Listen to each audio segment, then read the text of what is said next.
बिस्मिल्लाहिर्रहमानिर्रहीम। Dear students, आज का जो हमारा लेक्चर है उसमें मोस्टली हमने ये चीज़ें आपसे पहले डिस्कस कर चुके हैं। गोल पोस्ट, क्रॉस बार की लंबाई चौड़ाई, बैक बोर्ड्स, साइड बोर्ड्स की ऊंचाई लंबाई, गोल पोस्ट की ओवरऑल डिस्क्रिप्शन हम कर चुके हैं। आज जो चीज़ हमने आपके साथ डिस्कस करनी है वो है जी, जो नेट गोल पोस्ट के साथ ये जो आपको नेट नज़र आ रहा है, इस नेट की डिस्क्रिप्शन है। गोल पोस्ट के नेट के खानों का साइज़ जो है वो 4.5 मुरब्बा सेंटीमीटर होता है। ये जितने खाने आपको नज़र आ रहे हैं, ठीक है, गोल पोस्ट के अंदर ये नेट लगा हुआ है। इसके तमाम खानों की जो मतलब है का साइज़ है वो 4.5 मुरब्बा सेंटीमीटर होता है। और उसके बाद नेट को यानी कि गोल पोस्ट और क्रॉस बार के पीछे की जानिब यानी इस तरह अब मुख्तलिफ इस तरह बांधा जाता है कि 15 सेंटीमीटर के वक्फ़ों के बाद हम इसको बांधते हैं। यानी नेट को गोल पोस्ट और क्रॉस बार के पीछे की जानिब हम 15 सेंटीमीटर के वक्फ़ों के बाद बैक बोर्ड और साइड बोर्ड के बाहर बांधा जाता है। तो ये था नेट के खानों का साइज़ और उसकी बांधने का जो वक्फ़ा है वो हमने आपके सामने डिस्कस किया है। अब नेक्स्ट हम डिस्कस करेंगे जी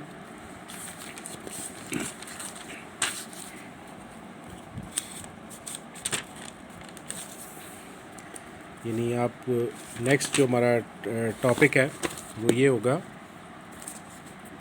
कि ये जी पेनल्टी मार्क, पेनल्टी स्पॉट जिसको हम कहते हैं, ये आपके सामने ये जैसे आपको पता है कि शूटिंग सर्कल है, ठीक है जी। शूटिंग सर्कल के अंदर, ठीक है, हम 4.40 मीटर के फासले के ऊपर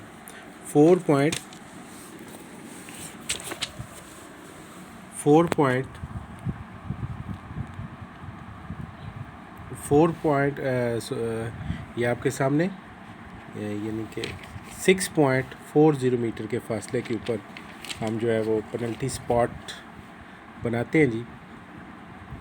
इसको हम पेनल्टी स्पॉट भी कहते हैं, पेनल्टी स्ट्रोक का निशान भी इसको हम कहते हैं कि जब भी खिलाड़ी पेनल्टी स्ट्रोक लगाएगा तो ये नहीं, ये इस फासले के ऊपर इस पे बॉल, यहाँ पे बॉल रखी जाती है और ये इसका फासला जो है 6.40 मीटर पेनल्टी स्ट्रोक का निशान जो है वो होता है जी इसके ऊपर।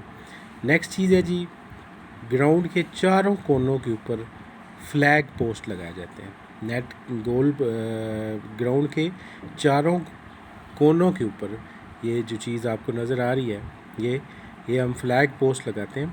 फ्लैग पोस्ट पोर्टेबल होते हैं, ठीक है। लगाने का मकसद क्या होता है कि ग्राउंड के कॉर्नर्स की आइडेंटिफिकेशन हो सके।